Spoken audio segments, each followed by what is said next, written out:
one year they ruined it every time. It's like, Oh, what are you okay. doing back there? Yeah. Oh, look, we got it. Oh, he's creepy. Nice. All right, I'm gonna try to meld into the crowd again.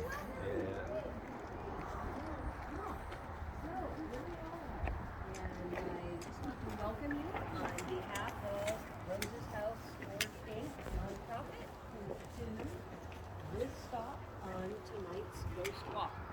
Now, before we begin, we want to ensure that you have the best experience possible this evening. We ask that you please put your cell phones on vibrate, and please don't use flashlights or camera lights on the structure during the presentation, because you might miss something, and having it dark is going to be the best effect. Okay? So, without further ado, I will begin and let you know that I am here in the character of Miss Jenny Evans, who was a real-life San Juan resident.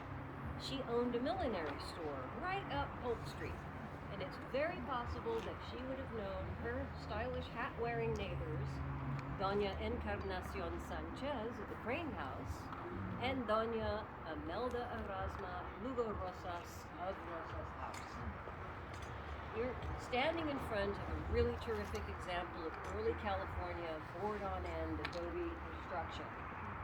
And it was turning 166 years old this year, this building. Yeah, it's pretty incredible. It was built in 1856 by Chilean Bartolome Sammet, and he came up here to get his fortune after the gold rush, running a dry goods store and liquor store here in town. So he built this as a boarding house, and each, as you go down the porch line, door indicates an individual single room. Okay, now I think even in this light, I saw a couple of eyebrows go up. And you might be wondering, was there ever a red light on the end of the door? Well, we've done a lot of research and reading, but I have to tell you, as of today, we have never been able to actually substantiate that. So Mr. Sammet moved along, and in the 1880s, Lincoln's car to go by, hold that thought, in the 1880s, a little 9-year-old girl named Imelda Lugo came to live here with her aunt and uncle. They brought her up from Southern California because she was an orphan, and they wanted her to be schooled in the convent school here in town. Well, that happened, and subsequently, she met and married Ambrosio Rosas. Together, they had 13 children. And on top of all of that, she lived to be 104 years old. She died in 1968, although not in this house. And in 1982, when the structure was put on the National Register of Historic Places, it was named after the lady who had lived here for 81 years.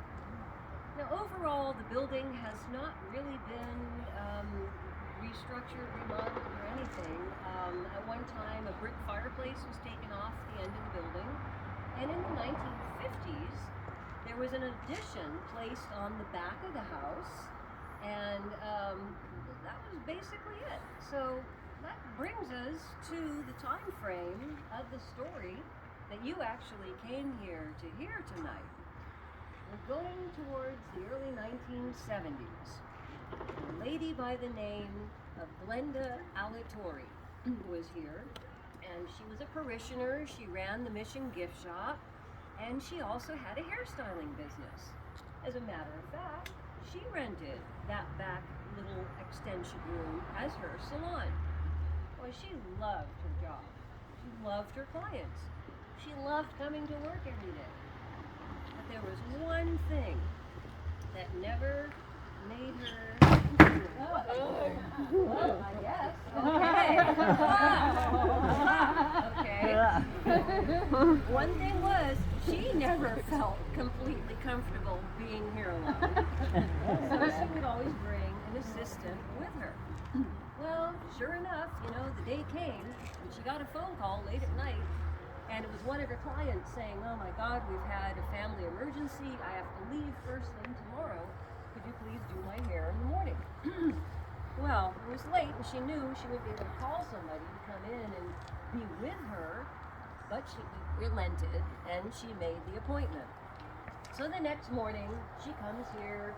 She's in her little salon in the back, getting ready for the day.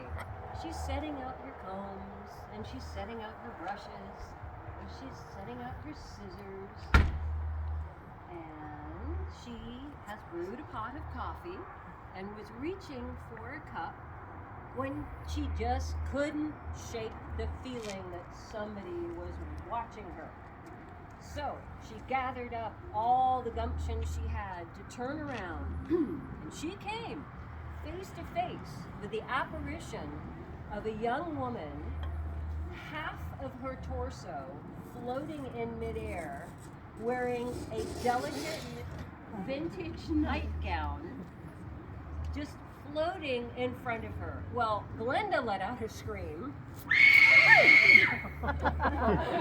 So this is More than likely, very much like that. And the apparition, feeling the change of energy in the room, started to move away from her and slowly fizzle, and she disappeared before her very eyes into thin air. True story. Okay, so as you can imagine, she kept going with her hairstyling business, but she never showed up here alone again. And other people came and lived here, a couple ran businesses, what have you. Things were really pretty quiet for a while until the 1980s when Mr. Scotty James Gilsenan came to live here with his second wife. He had purchased the building, and they used that little back extension room as their bedroom. So one night they're fast asleep, and suddenly the wife sits bolt upright in bed to see the end of the bed, the apparition, half a torso of a young woman clad in a delicate vintage nightgown, floating in midair, just staring at her husband. She also let out a scream, and again, the apparition, feeling they were not needed to be there, started to slowly float away and began to fizzle into thin air in front of their eyes. Well, we did research and wondered whether or not anybody had ever succumbed in the building, especially at the beginning of its life, and nothing substantiated that. But then we uncovered a newspaper report that did indicate that 3 people had died in this house. One was listed simply as Tia, the beloved aunt of Imelda. The other was an infant. And the third was a young 20-year-old woman, more than likely Imelda Annie Rosas, who took her own life by swallowing carbonic acid. And that is a caustic and poisonous disinfectant. So, here we are. We're looking at... yes. Okay. It personifies the fact that you've been walking through this old city with its old stories and its old buildings and the old energies that are actually trapped here. And paranormal researchers suggest that oftentimes a ghost is still with us because they so loved where they were that they didn't want to leave. And why is it that these people I've been telling you about tonight have seen apparitions? Others smell a kind of perfume or whatever. Others just feel something or they hear something.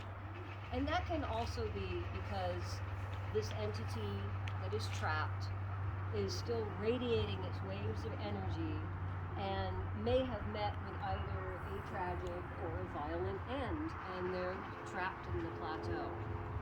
So I imagine you've heard some pretty amazing stories this evening yourself, I hope, and to give you an idea of how old this city is and how many experiences there are to be had.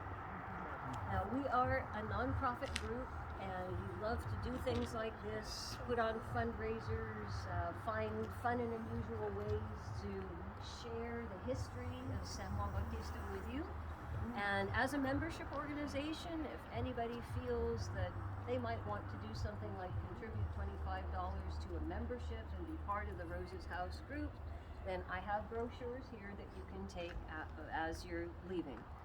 But overall, we really wish to thank all of you for your attention and for being here tonight. We certainly wish to thank the Rotary Club of San Juan Bautista for organizing this and for your leader to doing a good job bringing you around. Yes, please. And yes, I would like for everybody to give a round of applause to our backstage help. Thank you ever so much for your attention, and we hope that we'll be seeing you again.